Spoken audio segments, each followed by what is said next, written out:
At this point, we are desperate for any news we can find that isn't about the South African ketamine addict who has been taking an axe to the U.S. government on a daily basis for the better part of a month. Ugh. Mainly because our thumbnails could really use a break from having to feature his pale rictus of a face. We have prayed, and God has answered with some truly biblical news that's very relevant to our interests and yours. Whales are back in the news this week. Oh, good. In a big way, with a reminder that they might not be sharks, but they're still terrifying. Mm-hmm. And yes, the bulk of this episode is still sadly devoted to the endless, constant, dumb bullshit from our new president's administration. But let's start with a story straight out of the Old Testament. The fun one. About a guy getting swallowed by a damn whale. Where's my lighter? I need to light a candle. That's the only way out. Oh, jeez. I'm inside a whale's stomach. And they even got it on video, which, just to be safe, we're showing frame by frame here, but you can find it very easily just by searching Kayaker swallowed by whale or looking at the links down in the description, as always. It's the kind of thing the victim is probably glad was caught on video because otherwise it would be very difficult to believe. Okay, buddy. Yeah, a lot of guys been eaten by whales. All right, he's just trying to get a free drink. He's fine, by the way. We probably should have said that first instead of making fun of him. He did not die. He was not swallowed and then subsequently pooped out by a whale. Mm-hmm. But here's the BBC with the full story. The first thing Kayaker Adrian Simankos noticed after he was eaten by a whale was the slime. I spent a second realizing I was inside the mouth of something, that maybe it had eaten me, that it could have been an orca or a sea monster, the 23-year-old told BBC Mundo. Adrian had started to think how he might survive inside the humpback whale like Pinocchio. Then the creature spat him back out. I guess I'm not good enough for you. I was already making plans for my new life, living inside the whale. Yeah, but I guess I taste disgusting. Sure. The Venezuelan kayaker had been paddling through the Strait of Magellan off Chile's Patagonian coast with his father when he felt something hit me from behind, closing in on me and sinking me. His father, Dahl, was able to capture the short-lived ordeal on video just meters away, which is also very funny. Like, because you can't do anything. Yeah. It's horrific because you're just like, well, I guess the only thing I can do is film. Well, the funny part is the camera was mounted to his kayak. Oh, he couldn't. He was facing the other way. So he had to paddle really quickly to turn it to... He didn't even see it happen. Wow. But the camera did. Yeah, that's crazy. Well, it's probably better that he didn't see it, actually. Yeah. He's got the footage, and that's priceless. I closed my eyes, and when I opened them again, I realized I was inside the whale's mouth, Adrian told the BBC.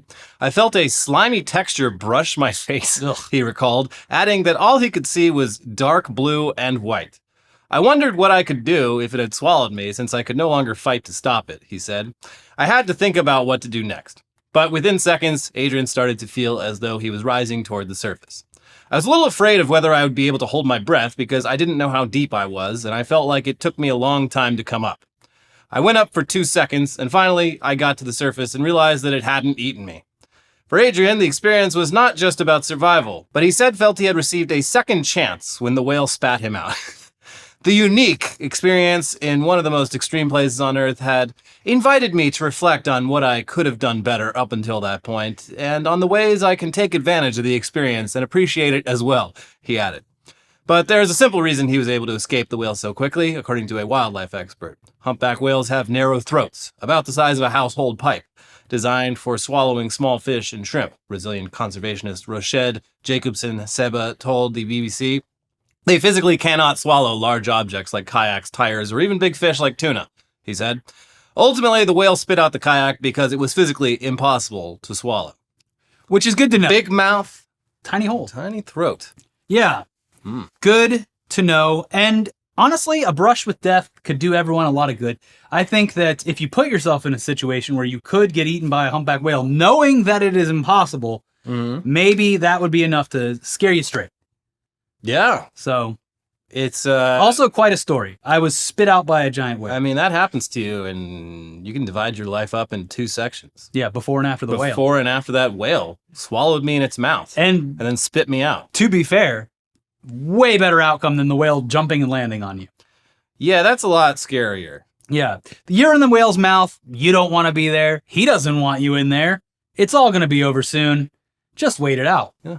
Well, yeah. So it is good to know if you ever end up fully enclosed in the mouth of a whale the size of a school bus, there's no need to worry, silly. What are you freaking out for? Calm down. He couldn't swallow you even if he wanted to.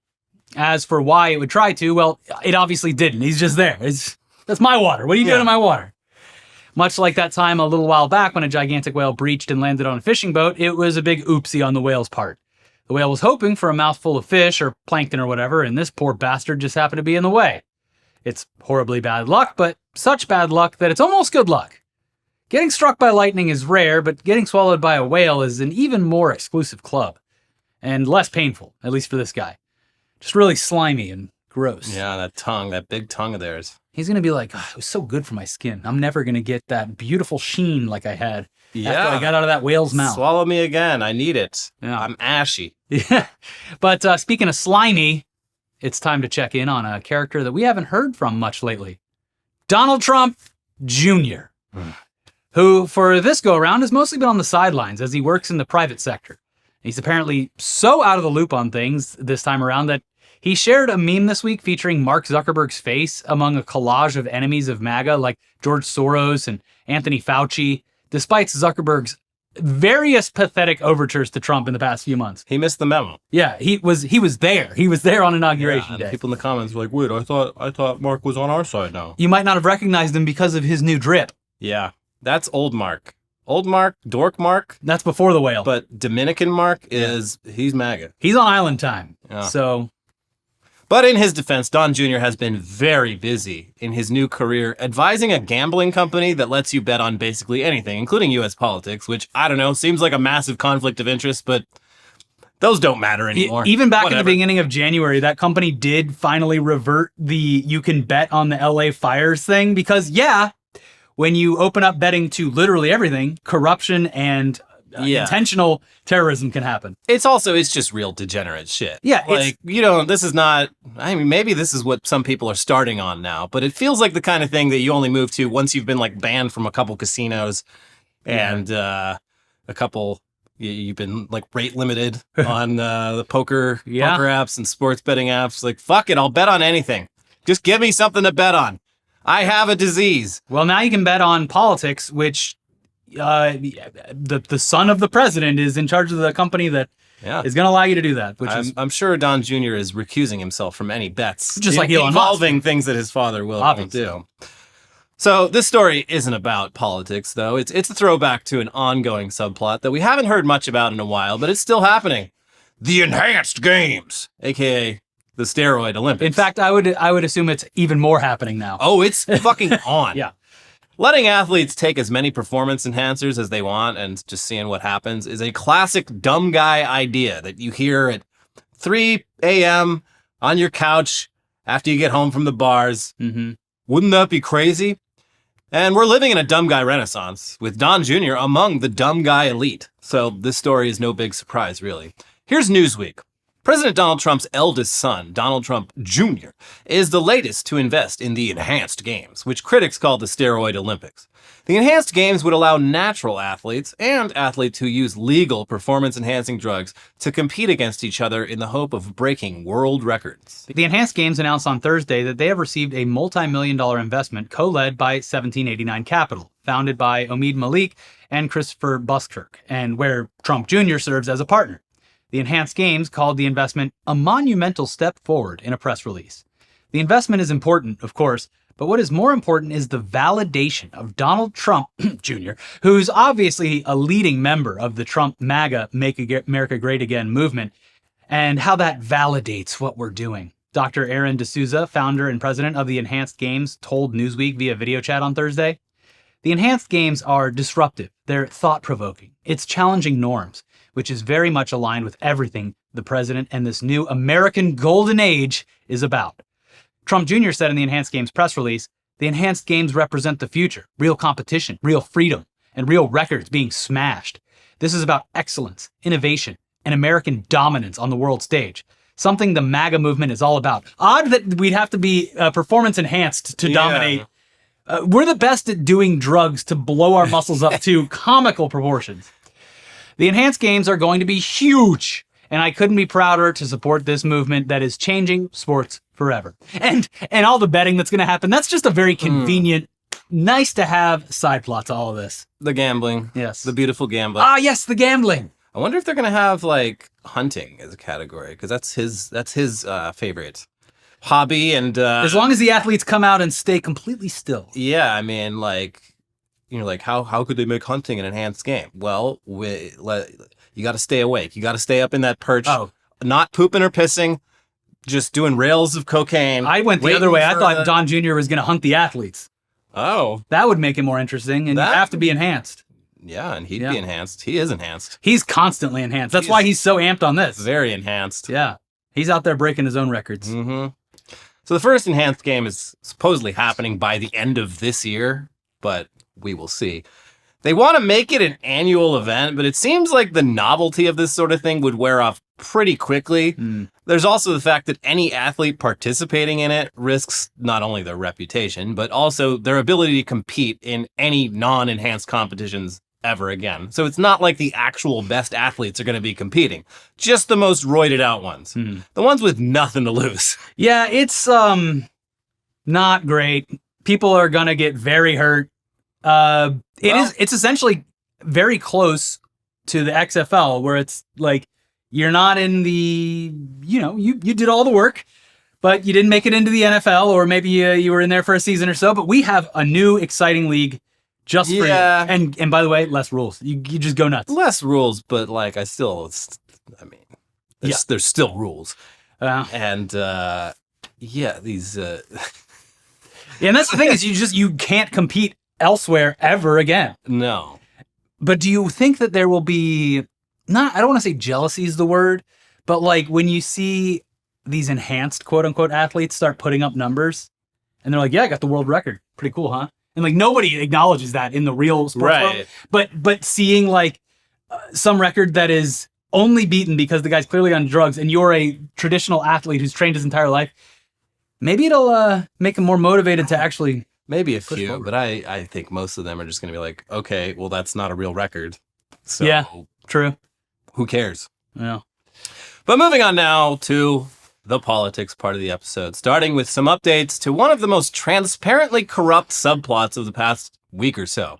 Trump's DOJ dropping the rock-solid corruption case against New York Mayor Eric Adams in exchange for Adams just doing Trump's bidding. Yeah. Now, last we checked, the situation was shaping up to be a present-day version of the Nixon-era Saturday Night Massacre, when a bunch of DOJ officials were fired or resigned for refusing to put a stop to the Watergate investigation. In this case, a string of DOJ officials have decided to just quit and preserve their professional dignity rather than be complicit in this blatant corruption and be tainted by it for the rest of their careers and lives. First, the U.S. Attorney for the Southern District of New York resigned rather than obeying the order. Then it was passed on to the DOJ's Public Integrity Unit, and 5 more DOJ lawyers resigned. Then on Friday, there was yet another resignation. Here's the New York Times. Hagen Scotton, the lead prosecutor on the federal corruption case against Mayor Eric Adams of New York City, resigned after Justice Department officials ordered the dismissal of charges he had helped bring, suggesting that only a fool or a coward would obey. In an undated, scathing resignation letter, Mr. Scotton wrote that any federal prosecutor would know that our laws and traditions do not allow using the prosecutorial power to influence other citizens, much less elected officials. He added, if no lawyer within earshot of the president is willing to give him that advice, then I expect you will eventually find someone who is enough of a fool or enough of a coward to file your motion. But it was never going to be me. Couldn't be me. Damn. Mr. Scotton was responding to a Justice Department official's directive this week to dismiss the bribery, fraud, and other charges against Mr. Adams so the mayor could help with President Trump's immigration crackdown. They just keep putting it in everything. Yeah, that's why they're doing it, by the way. He had a meeting with ICE this morning, by the way, on his way out. Yeah, it's like they're not even pretending it's about anything else. Like there's no like pretext or pretense like, no, it's just like we need him to do some shit for us, and this is a way to ensure that he does it. Even more obviously, they had Eric Adams with another member of, I can't remember who it was, but another member of the Trump administration on the morning, like the Fox and Friends and stuff like that. Was it Tom Homan? Yes. Yeah, the immigration guy. That baked ham? Yes. So that guy was bringing the New York City mayor, Eric Adams, on the cable news shows to be like, yeah, he's on our side now. Hey, tell him what we told you to say, Eric. They fucking own him, and it would be, I feel like any normal person would be like, all right, fine, just put me in prison. But Eric, that person would have shame and principles, and Eric Adams has none of those things. No. It continues. The official, Emil Bove III, who is the acting deputy attorney general, gave the order to Danielle R. Sassoon, the acting U.S. attorney for the Southern District of New York. She resigned on Thursday rather than carry out the order to seek dismissal of the charges against Mr. Adams. Ms. Sassoon, 38, a veteran Southern District prosecutor, was elevated last month by the Trump administration to lead the office. At the time, she and Mr. Scotton were co-chiefs of the office's Criminal Appeals Unit. Mr. Scotton served 3 combat tours in Iraq as a U.S. Army Special Forces officer and earned 2 Bronze Stars. He graduated from Harvard Law School and clerked for Chief Justice John G. Roberts Jr. of the U.S. Supreme Court and for Brett M. Kavanaugh before he, too, became a Supreme Court justice. Mr. Scotton had led the investigation into Mr. Adams since it began in the summer of 2021. It resulted in an indictment that was announced in September by a previous U.S. attorney, Damian Williams, an appointee of President Joseph R. Biden Jr. In a hearing in October, Mr. Scotton said in court that additional charges could be brought and additional defendants charged. So they had a case. Well, they had a pretty strong case, and it was about to get even stronger. You know what's better than a good case, though? A lot of leverage on a powerful politician. A mayor that will, of the biggest city in the country, that will do whatever you fucking tell him to. Yeah, and he has to, or else his freedom is taken away from him. Yeah, because they can bring the case back. He will go to anytime they want. If this was able to proceed, he probably would go behind bars. Yeah, it's a bad deal. And, like, especially with Trump. It's a bad deal for him, too, because once he's not in power, like... Yeah. Well, let's make that happen sooner rather than later, people of New York. Let's vote him out. Yeah, the primary's in June, I think. Get rid of him. But during the Watergate scandal, eventually Nixon was able to find someone willing to sign off on all of his blatant corruption. That was Robert Bork. And since then, Bork has been a verb. And it was only a matter of time until someone borked this case. Here's Reuters. Federal prosecutors on Friday formally asked a U.S. judge to drop bribery charges against New York Mayor Eric Adams after an order by an official in President Donald Trump's Justice Department for them to do so prompted mass resignations. U.S. District Judge Dale Ho still must sign off on the request to dismiss the 5-count criminal indictment brought last September, charging Adams, a Democrat, with accepting travel perks from Turkish officials and political donations from foreigners in exchange for taking actions to benefit Turkey. Adams had pleaded not guilty. Federal prosecutors in Washington stepped in to make the filing on behalf of their New York counterparts on Friday. They said continuing the case would, quote, interfere with the defendant's ability to govern in New York City, which poses unacceptable threats to public safety, national security, and related federal immigration initiatives and policies. The filing was signed by Antoinette Bacon, a supervisory official in the Justice Department's Criminal Division, and Edward Sullivan, senior litigation counsel in the Public Integrity section. Public integrity. Acting Deputy Attorney General Emil Bove separately signed the filing saying he authorized the request. Don't worry, public integrity is all over this. The integrity squad is on it. Yeah. Making sure that integrity is being upheld. Mm-hmm. Emil Bove, by the way, might be the most haggard-looking millennial on Earth. Like, you look at this man's face, and you're like, that guy's 60 years old. But he is a millennial. He was born in, like, 1982. Yeah. It ages you. We are. This shit. We're getting old. Well, not we. Everyone else. All the mean people. He's getting old. I'm staying the same age. Yeah. He's also clearly got no principles whatsoever, just from this story alone. And that extends beyond just the Eric Adams case. Here's NPR. After a mob of Donald Trump supporters violently stormed the U.S. Capitol on January 6, 2021, Emil Bove led efforts by federal prosecutors in Manhattan to help the FBI aggressively investigate, identify, and arrest rioters from the New York region. 4 years later, Bove is now the acting number 2 official in President Trump's Justice Department. He has used that perch to denounce the Capitol riot investigation and spearhead a purge of prosecutors and potentially of FBI agents who worked on January 6 cases. The disconnect between Bove's aggressive stance to hold rioters accountable for the January 6th assault and his current hostility around the investigation has troubled some former colleagues. At no point did I ever hear him or anybody else express concern about these investigations and these arrests that they were making, said Christopher O'Leary, who was a top counterterrorism official in the FBI's New York field office at the time. We never heard any pushback from him or anybody in his office. When the January 6th attack happened, Bove was the co-chief of the Terrorism and International Narcotics Unit at the U.S. Attorney's Office for the Southern District of New York. In that role, he helped supervise all of the office's work related to the Capitol attack, directing prosecutors to support the FBI in the investigation and overseeing efforts to obtain things like search warrants, according to O'Leary and a former prosecutor who worked with Bove. Like O'Leary, the former prosecutor said Bove never voiced any reservations about the riot investigation. To the contrary, The former prosecutor said Bove gave strong, direct encouragement to the line prosecutors to aggressively pursue the investigation, legal process, support FBI, etc. So yeah, the guy currently purging the federal government of anyone who just did their fucking jobs investigating January 6th was himself involved in investigating and prosecuting January 6th rioters. So there you go. Well, it's different because now I'm in... He has shined the It's shoes. different. He's kissed the ring. Me good, you bad. Yes. No, my ideology is different. You don't understand. I've evolved. Much like J.D. Vance. I've seen the light. Yes. I've taken the Vance. But moving on now to another dumb subplot from the past couple of weeks. The Gulf of Mexico being officially renamed the Gulf of America. On its surface, it's pretty trivial compared to everything else, but it's still a tactic to make people fall in line. And the Associated Press found that out the hard way this week when they were banned from the White House for continuing to call it the Gulf of Mexico in their reporting, which is accurate. Here's the AP with some very meta journalism. Yeah.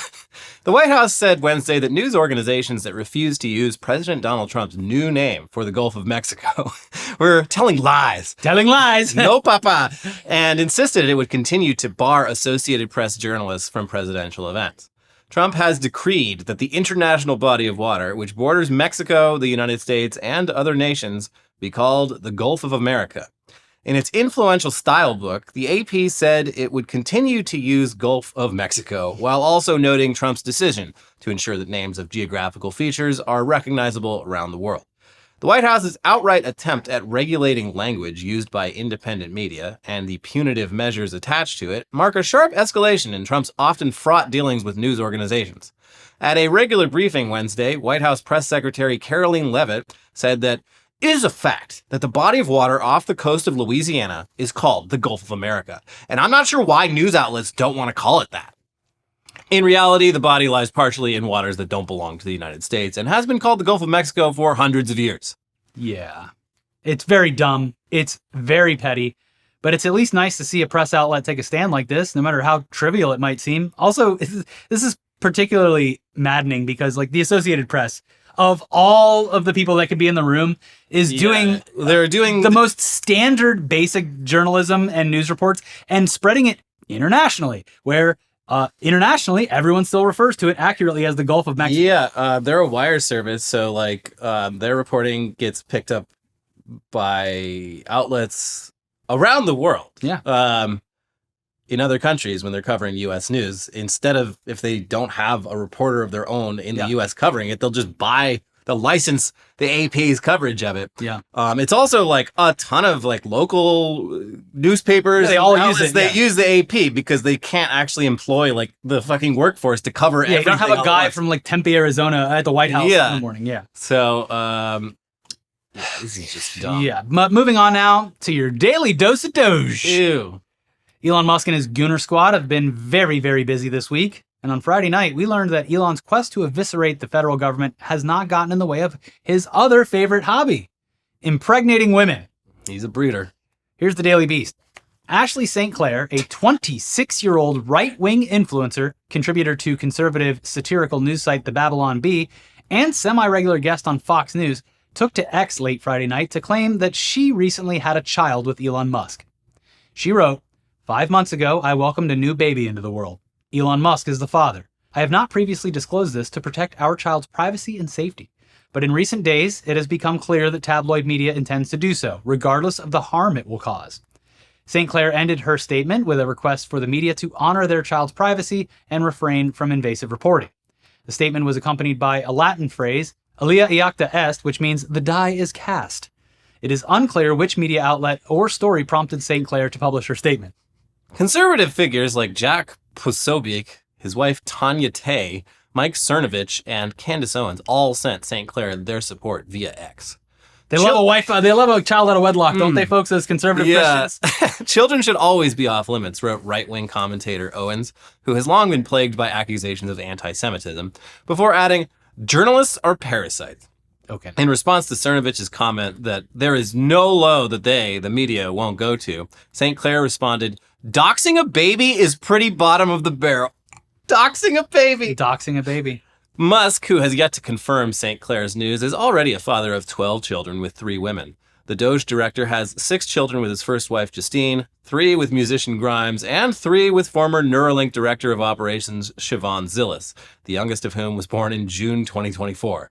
In addition, internet sleuths have found a tweet from Musk to St. Clair sent in response to a November 2023 tweet in which she said, "Stopping birth control and Adderall was one of the best things I ever did for my mental health. So many Americans on pharmaceutical cocktails and then wondering why they feel out of their minds." Musk's response was a simple, "For sure." Now, the question on my mind and everyone's mind is... Did they? Did they? I Because feel typically like he no. doesn't. Yeah, I think he's the one guy, like, say what you will about Nick Cannon, at least that dude's, like, nutting inside women.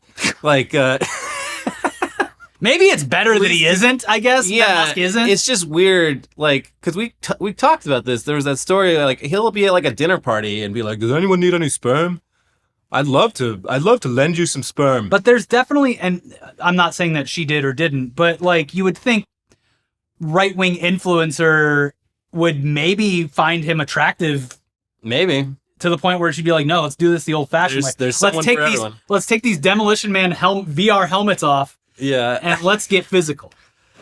It is very funny though, like doxing. You've doxed a baby. Like their definition of doxing is utterly meaningless. No, at this point. if an article was even going to come out, it would have been Elon Musk impregnates right-wing Fox News. Like it's whatever. absolutely newsworthy. Yeah. He's Especially the president of the country. Yeah, he's a very important figure, and he also has a pattern of having a fuckload of kids. It's newsworthy, and it's not doxing a baby. Because you can't dox a baby to acknowledge that baby's existence and who its parents are. When the president's manager, Elon Musk, has a baby, it is news regardless. Yeah. And also apparently a lot of right wingers on X are they're torn about this because of the wedlock situation. Well, good news. So we're supposed to be happy about a single mother having a baby without the baby daddy being in her life? Okay. Wow. Your first contradictory thought? Well, buckle up, bud. I'm going to just stash that thought away. Anyways, that baby will soon be old enough to join its father's DOGE team in taking a wrecking ball to the federal government, though there may not be anything left to destroy by then. Yeah. The list of government agencies being gutted continues to grow, and it's pretty obvious at this point that it has very little to do with government efficiency. For example, we discussed this week's DOGE assault on the Consumer Financial Protection Bureau, which was created in the aftermath of the financial crisis to stop banks from ripping off average Americans, and has recovered more money for consumers than it costs to operate. But they're a potential roadblock to X becoming a payments app. So they gotta go. And not only that, it's gotta be like they never existed in the first place, because the precedent alone is bad. Erased. Deleted. Here's The Verge. Nearly 400 videos that were posted on the Consumer Financial Protection Bureau's YouTube page have been removed, as the Trump administration continues to pare back the agency, including its team of skilled technologists. The CFPB YouTube page, which has 15,000 subscribers and was created in 2011, has had every one of its videos removed as of Friday. An archived version of the page shows that as recently as February 8th, it hosted 386 videos. The archived page shows videos with titles like 5 Tips for When You Can't Pay Your Bills, How Do I Dispute an Error on My Credit Report, and How Can I Improve My Credit Scores? Facebook and X accounts for the agency have also been taken down, although it's unclear when. The homepage of the CFPB website delivers a 404 error message, though other pages on the site are still active. Okay, so if you're wondering how taking down a huge library of already produced videos promoting financial literacy makes the government more efficient, it doesn't! Surprise! It's just destruction for destruction's sake. Also, you being dumber about your finances helps all of them. Yeah, it is actually to their benefit if you don't know how to dispute improper charges. Much like deleting, getting rid of the finally launched government free tax filing service. Yeah, that was too easy for you guys. And also, like, our buddies down at TurboTax and H&R Block, they didn't like that existed. Intuit just built a new stadium down by the airport. They need a little bit more money, so... It's not the IRS stadium, it's the Intuit stadium. Yeah, that's right. Here's something even more destructive than that, and honestly pretty scary, from CBS News. Half of the Centers of Disease Control and Prevention's Epidemic Intelligence Service officers, a group known as the CDC's disease detectives, were among the cuts made Friday by the Trump administration, multiple health officials tell CBS News. The cuts are among the thousands of probationary workers being let go this week across the federal government as part of efforts to shrink the federal workforce overseen by President Trump and the Department of Government Efficiency, or DOGE, task force headed by billionaire Elon Musk. The CDC's Epidemic Intelligence Service, or EIS, officers are hired in annual classes through a competitive process. As part of the fellowship, they serve for 2 years around the CDC or deployed to health departments across the country, often on the front lines of public health responses. Many go on to rise through the ranks at the agency after being selected for the program. All of the most recent classes of hires to serve in the EIS were told Friday they were among the cuts, officials told CBS News. The country is less safe. These are the deployable assets critical for investigating new threats from anthrax to Zika, said Dr. Ann Schuchat, a former top-ranking CDC official and alumna of the program, in a message. So that's cool. There's also like bird flu right now. Yeah. So bird flu and, with no one vaccinating their fucking kids, there's always all the old school diseases. They pop up here and there. And, usually the CDC, they're on it.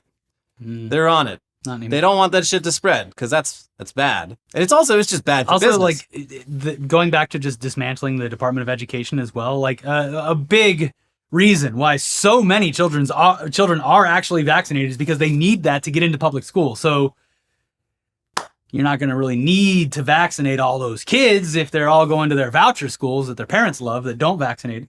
It's it doesn't bode well for the future. It makes me very upset. Yeah, this and then the FDA, all the stuff with there's so much safety destroyed that it's hard to focus on one because everything's going to be fucked. Yeah. So that's cool. And it is also great news for mental health.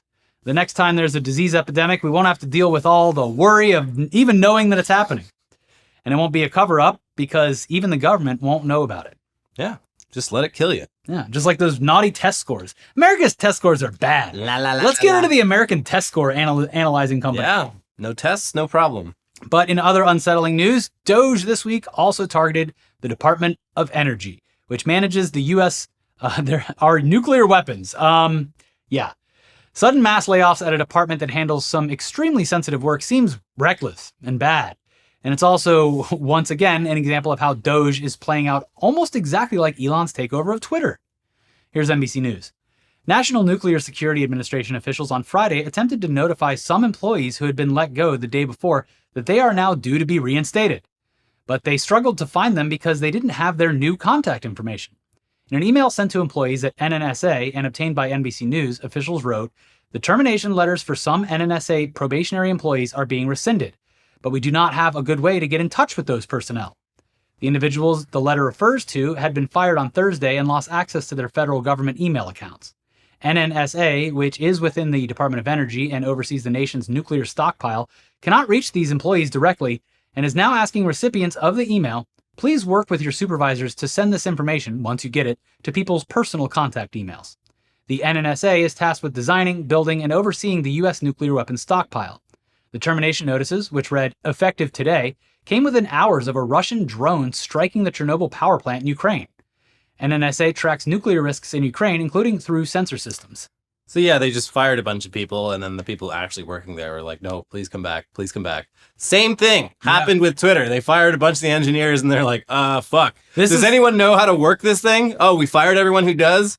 I gotta make some calls. This is part of Elon's plan where he's like, we'll just quickly put back everything that broke. And this is how it happens. It doesn't actually do that. Once you dismantle something, it's very hard to put it back. Yeah, and just I don't know. I mean, all of these government agencies have been pretty sensitive, and you'd want to take some care with them. But the Department of Energy in particular seems like something you'd want to be real careful about and not just come in and say, we're lowering headcount by 50%. Do it. Figure it out. You'll figure it out. Today. Effective today. Yeah. It's, yeah. Those are our nukes. Yeah. I mean, I don't like that we have so many of them, but I would like to think that people looking at them, watching over them, know what they're doing them, and aren't spread too thin, and so on. Yeah. Anyway, very efficient stuff, Elon. And rounding things out, it should come as no surprise that by the end of the week, DOGE was targeting NASA. Now, Elon owns SpaceX, which has billions of dollars in contracts with NASA, so, surely he will recuse himself and the multiple DOGE lackeys with SpaceX connections from this efficiency audit due to the blatant conflicts of interest. He promised. He promised he would. Yeah. He said so. If there's any government department where he has a conflict of interest, it would be the space agency that, he works with. Yeah, he couldn't with even with his rocket company. He couldn't even come up with an excuse to deny it. I mean, it's right there. It's right there. So I guess we'll find out in a few days whether he's absolutely full of shit on his conflicts of interest or not. I'm leaning one way on it. Anyway, for some insider insight into how this DOGE bullshit has played out, here's Rolling Stone. When security officials at several departments and agencies have responded that they need to check to ensure these young Musk allies have proper clearance to view sensitive databases, DOGE staff have routinely erupted in fury. Some have told these security officials that if they don't give them what they want immediately, they'll call Musk's cell phone and give him the officials' names. Mods. And have the richest man in the world call and yell at them, or get them reprimanded or fired. Do I need to call Elon? One DOGE member barked at a federal security official while demanding access to sensitive information at one agency this month. A source familiar with the exchange tells Rolling Stone. This has happened repeatedly since the dawn of the second Trump administration. At the U.S. Agency for International Development, USAID, the Treasury Department, at the Office of Personnel Management, and elsewhere. It has become a cruel punchline within the federal bureaucracy. Four sources familiar with the matter tell Rolling Stone that some child from the DOGE team will threaten to call Elon Musk if you don't do what the child wants, as one federal career official describes it. And then they let him through and the kid goes, I'm going to tell Elon. Mods! Elon! Dude, that finally came to... Elon! It really came to reality. Fuck! So obviously all very efficient stuff. The United States is in great hands. Little hands, not any lines. No. Smooth hands. They were once little hands, and now they have big South African hands guiding them. That's right. Yes. The whitest hands you've ever seen. Yeah.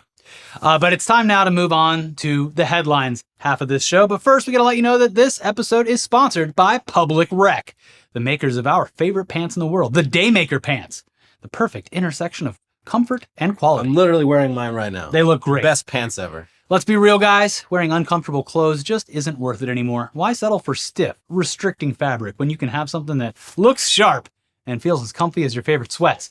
Well, that's where Public Rec comes in. These pants are a game changer. The pants are designed to be as comfy as your favorite sweats, but way more stylish. We're talking super soft fabric, no stiff seams, and enough stretch to keep up with you whatever your day throws at you. And Public Rec isn't just about pants. They have so many great style options, whether you're working all day in the office, running errands, or just grabbing a drink with the guys. Who doesn't want to look sharp without sacrificing comfort? And I'll tell you, once you put them on, you're going to wonder why you ever wore anything else. So, this February, stop settling for the same old stuff. Step up your comfort game with Public Rec. It's about time to treat yourself. For a limited time, our viewers can get 20% off your entire order with code WeeklyWeird at publicrec.com. That's 20% off when you use promo code WeeklyWeird at publicrec.com. Usually, when you order comfortable pants, you only get to pick from small, medium, large, and extra large sizes, but with Public Rec pants, you get to select the exact width and length that you need. Whether you're a 30 by 30 or a 44 by 36. Big boy, you can find your perfect fitting pants. Public Rec pants come in so many unique colorways, from navy, dark olive, and stone gray. You're sure to find the right color for you. Their proprietary blend of performance materials provides the perfect combination of breathability and stretch while still holding its form. You'll never want to take them off. Public Rec not only has the most comfortable pants ever made, but they have a huge selection of high-quality, everyday premium styles. You can revamp your entire wardrobe with their perfect-fitting polos, shorts, and hoodies. So, this February, treat yourself right, because comfort is always in season. Upgrade to Public Rec and feel the difference. For a limited time, you can get 20% off at Public Rec by using code WeeklyWeird at checkout. Just head to publicrec.com, use code WeeklyWeird, and you're all set. And when they ask where you found them, mention our show, because it does help out. Find your perfect fit, never compromise on comfort again. Public Rec, where comfort rules. And this episode is sponsored by Green Chef. Green Chef is the #1 meal kit for clean eating, delivering pre-portioned and prepped quality whole foods with limited processed ingredients. Green Chef sends organic, fresh produce, responsibly sourced proteins, and chef-designed recipes in every box for satisfying, nourishing, and convenient meals that make it easy to stick to a clean eating routine. This year, ditch the fads and create healthier eating habits that last with real clean foods. Green Chef makes it easy with recipes curated for a variety of lifestyles and dietary needs. With pre-made sauces and pre-portioned ingredients, there's less prep and less mess, and more time to savor delicious restaurant-quality meals. Want to create better eating habits that last? Green Chef makes it easy with dietitian-developed recipe options including fresh, organic produce, and quality whole foods delivered to your door each week. I recently tried Green Chef for the first time in a while, and I was blown away by how delicious my meals were while still being very healthy. I went with the Mediterranean options, and the recipes were fun to make. The food was on the table within a half an hour. Yeah. I had tilapia, I had salmon, I had shrimp. This man took a trip around the world in a half hour. That's right. Yeah. Thrive all year with clean, easy meals from Green Chef. Go to greenchef.com/weirdfree and use code weirdfree to get started with free salads for 2 months plus 50% off your first box. Again, that's free salads for 2 months plus 50% off your first box by using the code weirdfree at greenchef.com/weirdfree. Green Chef, the #1 meal kit for eating well. And now you're about to eat well on a real buffet of news headlines. The weirdest, the craziest, the wildest headlines. Starting out, The most delicious. this first one's on theme, but it is funny. It's funny, it's troubling. Yeah. It's a sign of the times. Yes. 3 men claiming to be from DOGE show up at San Francisco City Hall, demand records. And who wouldn't give it to them? Because if they don't, they're going to get on the phone and start screaming, Elon! Well, luckily the people at San Francisco City Hall know that the federal government has absolutely no jurisdiction over their records, and they told these people to fuck off and called the cops on them. And and also, I mean, there's no evidence that this was actually a bunch of DOGE employees, which is like, it's almost more troubling. It's the same way we've seen a bunch of people just decide to cosplay as like Border Patrol and ICE and like harass. Well, that's what I'm saying. Like, you don't need, there's no like identification. You just got to threaten people by saying that, oh, you want your job to not exist? I'll call Elon. Let me in. Yeah, it's just the threats don't work on this. Like, what the fuck are you going to do? Yeah. We're a local government. Keep your threats out of California. But it's the fact that it was San Francisco too. Like I would dare say that like conservatives in the Bay Area are like some of the most insane conservatives in the country. They're very different than the typical conservative, and they're finally having their moment with big tech and MAGA converging this way. So that's cool. If someone comes to your door saying they're from DOGE, slam it in their face. Tell them to fuck off. Yeah. Project 2025 is gutting medical funding that helped Russell Vaught's own kid. Yeah, it's just like with that Emil Bove guy on January 6th. There's people don't really apply the same standards to themselves that they apply to others. Yeah. And yeah, Russell Vaught, his kid has cystic fibrosis, which is like a very fucking, it's bad. I had a kid in my elementary school who like died from it. I think in the past like 30 years, there's been a lot of improvements on like quality of life and lifespan for it. Wait, how did they do that? With budgets and research and development? Thanks to medical research funded by the U.S. government that developed treatments that this guy's own fucking kid uses to stay alive.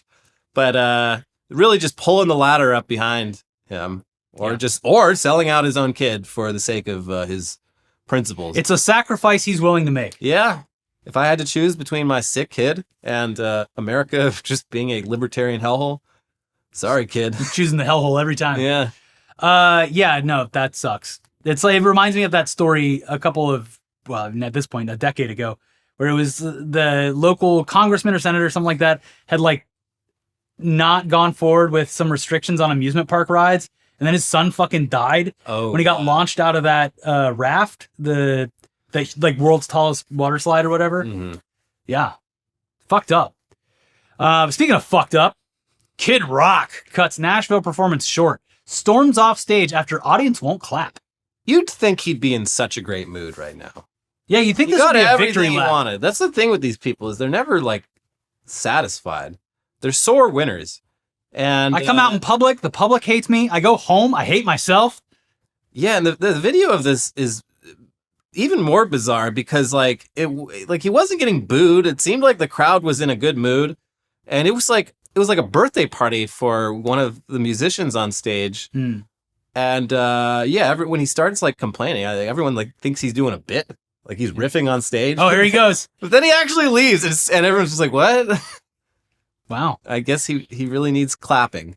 He's Clap for Kid Rock. Not to get into the tabloid side of this, but he has been spotted with Lauren Boebert privately. Oh man, damn. That's like a 30-year age gap, isn't it? I mean, she's seen. It's a 20-year age gap. It's not that bad. Yeah. Still weird. She she's got the conservative woman thing where she seems a little bit older than she actually is. Like she's younger than us, but yeah.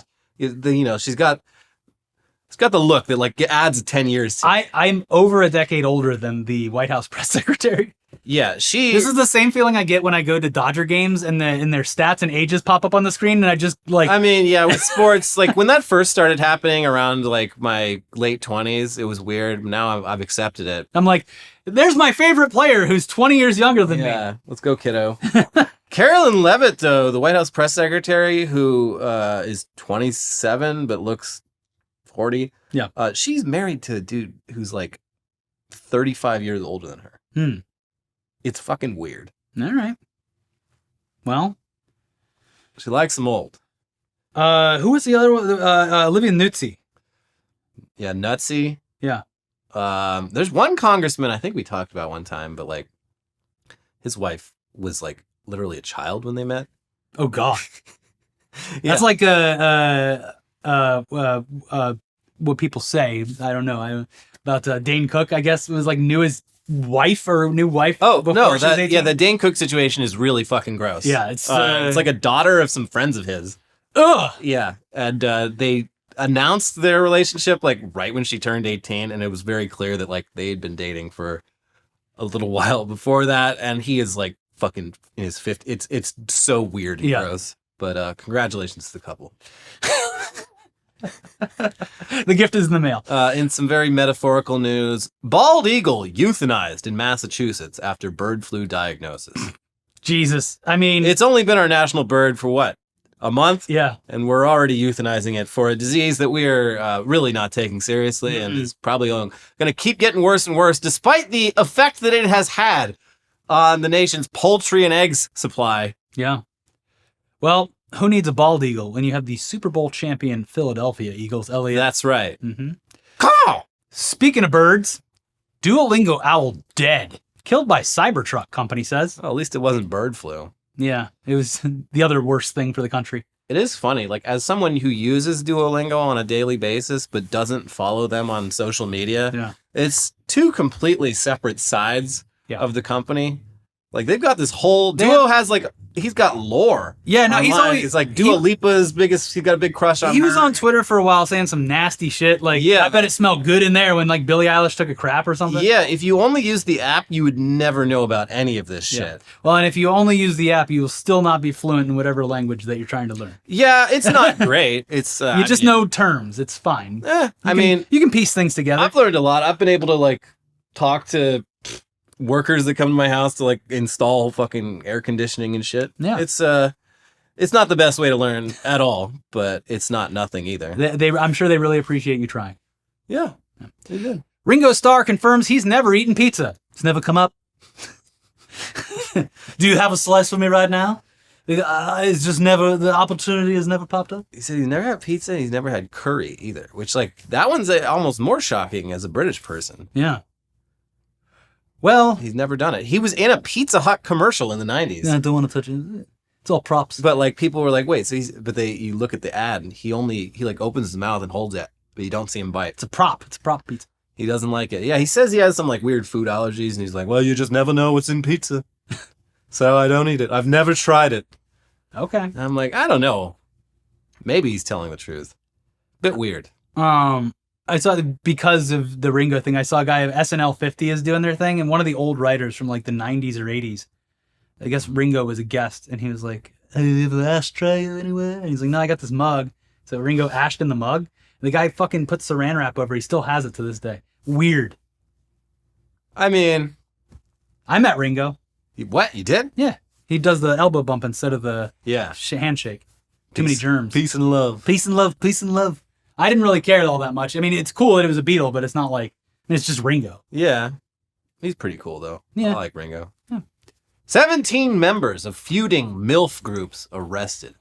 Where are these MILF groups? Where are they feuding? And where are they, these terrible MILF groups? Yeah, they're in the Philippines. They're called the Moro Islamic Liberation Front. I was thinking something completely different. Yeah. Not the MILFs I was looking for either. When the ad on the side of the website, I wasn't thinking that. Yeah. Got Philippines Islamic separatists in your area. Right now. My husband is dead. No. It's a weird headline, I guess. Yeah, I mean, like they picked that name for themselves decades ago, before the concept of the MILF came out, and I'm sure they don't appreciate getting lumped in together. Well, they should watch the very serious movie Jay and Silent Bob Strike Back, where there's a terrorist organization The Clit? named the Clit. I am the Clit commander. That's right. I turned myself in. Michael Bay says he was arrested for breaking into the Vatican.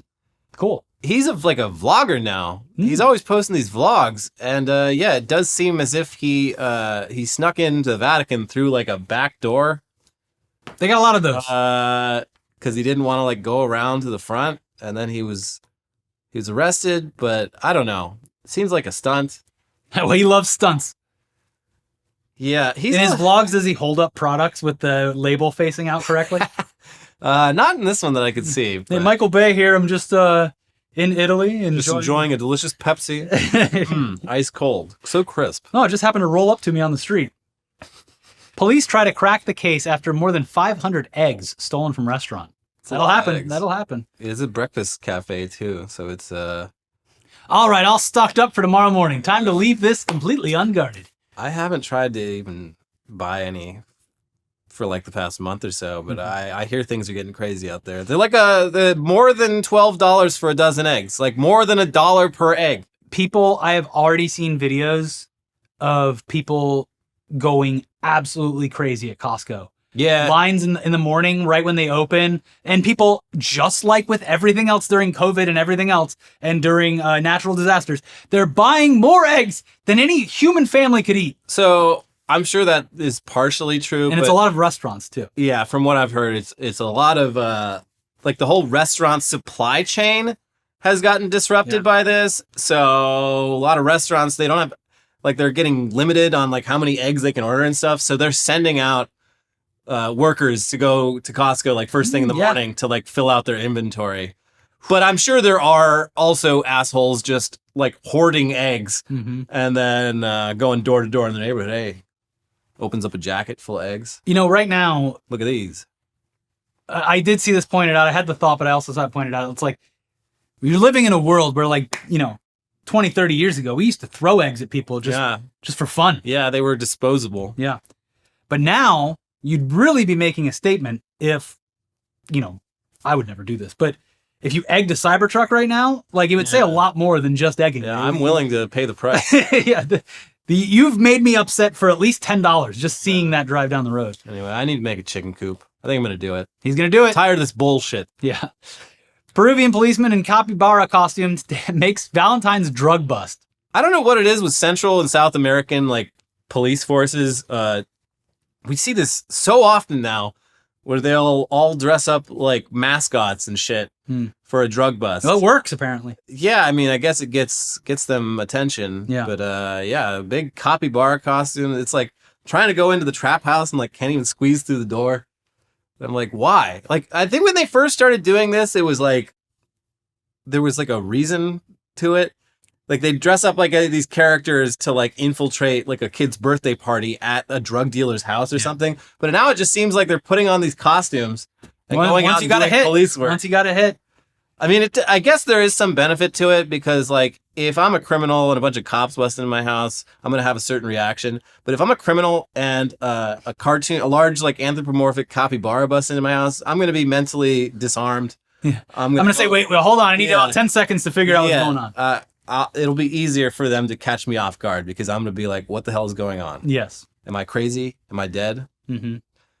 Anyway, final headline. Comedian Bill Burr says billionaires need to be put down like rabid dogs in heated rant. This is on his wonderful Monday morning podcast. Which he's been doing now for a very long time. It's literally just him like shouting into a tape recorder and sometimes asking his wife questions. Yeah. But hey, get in here. Yeah, he's like the one like comedian who, based off of his material, you would expect him to have gone in one direction the past couple of years, and he's managed to go in the opposite direction, and it's pleasantly surprising. Yeah. But it's also like he's an old school guy. A lot of these people try to they're like, I'm old school, but he's actually old school in like a genuine way where like the working class did not like lick the boots of fucking billionaires. Well, yeah, and I mean, just look. It sucks, but look at a ton of fucking comedians, especially in Los Angeles. They all their parents have fucking blue clickable links. Yeah. And so when, yes, you are a working class person who comes up and fucking makes it big, like you're going to still care about those communities. Yeah. And he backs this up, and his explanation is very simple, logical, and makes a lot of sense. He's like, you should, if you're working, we're the richest country on earth. If you're working 40 hours a week, you shouldn't be struggling financially at all. And you should have a house or a roof over your head. You shouldn't have to work 2 jobs. You should be able to like actually see your kids and raise them. And there's more than enough money to go around. It's just sounds reasonable. These billionaires are hoarding it, and they need to be put down like rabid dogs. Well, yeah. I mean, I'm sure it's just a mix of his upbringing. It just like it's great to have some voice of reason. I mean, he was like shouting "Free Luigi" on like talk shows. Yeah, a month ago in December. I'm like, all right, Bill Burr. Yeah, he's always been. People give him shit online. A lot of when it was, when Twitter was a big thing. Like, I mean, he's very un-PC. Yeah, exactly. And so it's like this weird game where people are like, well, it's like, no, I like all of his stuff. Sorry. He's un-PC, but like his heart, I think, is in a very like. He is the perfect example of you can make jokes. Yeah. If your intentions are good. He's got a very rough exterior, but like his heart is very much, I think, in the right place on most things. Yeah. There's like Theo Von comes from like what, Dutch royalty or something? Wait, what? Yeah. Like the Von in Theo Von is like Von something. Really? Yeah. He does not project that. Well, duh. And then Nick Kroll's dad's a billionaire or something. Well, yeah. It's every indie band and comedian. Nick Kroll's dad's not just a billionaire. He's like a fucking CIA asset. Oof. Yeah, it's like quite a rabbit hole. Yeah. Anyways, go start clicking some links on Wikipedia. It'll be fun. But before you do that, make sure you click the like button. Do it right now. I got less than 30 seconds to get out of here before we hit an hour again. Click the like button. Leave a comment. Talk about anything we talked about today. Make sure to subscribe to the channel. Watch our other videos over here, and we'll see you soon. Bye.